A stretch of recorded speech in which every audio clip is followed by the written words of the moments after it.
حضرت موسیٰ علیہ السلام کے زمانہ میں ایک مرتبہ قحط سالی ہو گئی، بارش رک گئی، لوگ مر رہے تھے، جانور مر رہے تھے پیاس سے، چھوٹے معصوم بچے پیاس سے تڑپ رہے تھے۔ تو سب لوگ چل کر حضرت موسیٰ علیہ السلام کے پاس آئے کہ اللہ کے نبی، محبوب نبی، اللہ سے دعا کرو، اللہ پاک ہمیں بارش دے دے، اللہ پاک ہمارے حال پہ رحم فرمائے، آپ اللہ کے نبی ہو، دعا کرو یار۔ تو سارے لوگ جب حضرت موسیٰ علیہ السلام کے پاس آئے تو ان کو صحرا کی طرف لے کر حضرت موسیٰ علیہ السلام روانہ ہوئے، اللہ پاک کے دربار میں آہوزاری کی، یا اللہ میں تیرا نبی ہوں، یا اللہ تو میرا لحاظ رکھ لے، اب لوگ مر رہے ہیں، یہ پیاس سے جو ہے نا اب ان کو بارش دے دے۔ تو حضرت موسیٰ علیہ السلام جب وہاں سے مایوس ہوئے تو پھر اللہ پاک سے حضرت محمد صلی اللہ علیہ وسلم کا واسطہ دیا کہ اپنے محبوب پیغمبر کا واسطہ ہے، تجھے بارش دے دے، لوگ پیاس سے مر رہے ہیں، تو اگر میری اوقات ختم ہو گئی تو اپنے محبوب پیغمبر حضرت محمد صلی اللہ علیہ وسلم کے صدقے ان کو بارش دے۔ تو اللہ تبارک و تعالی نے وحی نازل کیا، ہے موسیٰ نہ تیری اوقات ختم ہوئی ہے، تیرا قدر ہمارے پاس ہے، لیکن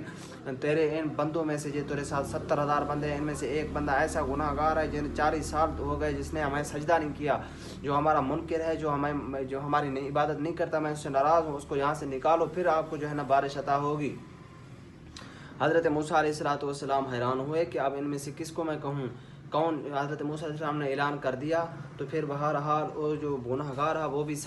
بھی سمجھ گیا کہ اتنے مجمع سے کوئی اور نہیں نکل رہا۔ حضرت موسیٰ علیہ السلام نے اعلان کر دیا جو گناہ گار ہے، جو اتنا اللہ کا نافرمان ہے، وہ جو ہے نا اس وجہ سے نکل جائے۔ دیکھا جب کوئی نہیں نکل رہا تو وہ بھی سمجھ گیا کہ اب میں ہی ہوں، اور اس نے اپنے چہرے کے اوپر چادر ڈالی اور اللہ پاک سے آہوزاری کی اور کہنے لگا، اے اللہ، دل ہی دل میں کہنے لگا، یا اللہ اگر یہاں سے نکلوں گا بےزتی ہو جائے گی، میں کہیں منہ دکھانے کے قابل نہیں ہوں گا، یا اللہ تو میرے عیب کے اوپر پردہ ڈال دے، مجھ سے راضی ہو جا، میں آج سے توبہ کرتا ہوں، آئندہ تیرا فرما بردار ہو جاؤں گا، آئندہ نمازیں بھی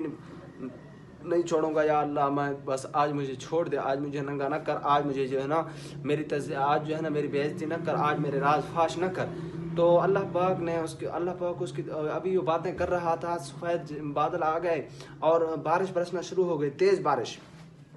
تو بہرحال لوگ حیران ہوئے کہ اے موسیٰ، تو نے کہا کہ یہاں سے کوئی نکلے، اور نکلا بھی کوئی نہیں، اور تیز بارش شروع ہو گئی۔ تو حضرت موسیٰ علیہ السلام نے اللہ پاک سے پوچھا اور کہا کہ اے اللہ، میں اس کا نام بتا، کون تھا؟ کوئی نکلا بھی نہیں ہے اور تو نے بارش دے دی، اور پہلے تو نے بارش روکا ہوا تھا۔ تو اللہ پاک نے موسیٰ علیہ السلام کی طرف وحی کی، کہنے لگے، اے موسیٰ، تو میرا نبی ہے، تو یہ بتا کہ پہلے میں نے تجھے کوئی نام بتایا اس بندے کا؟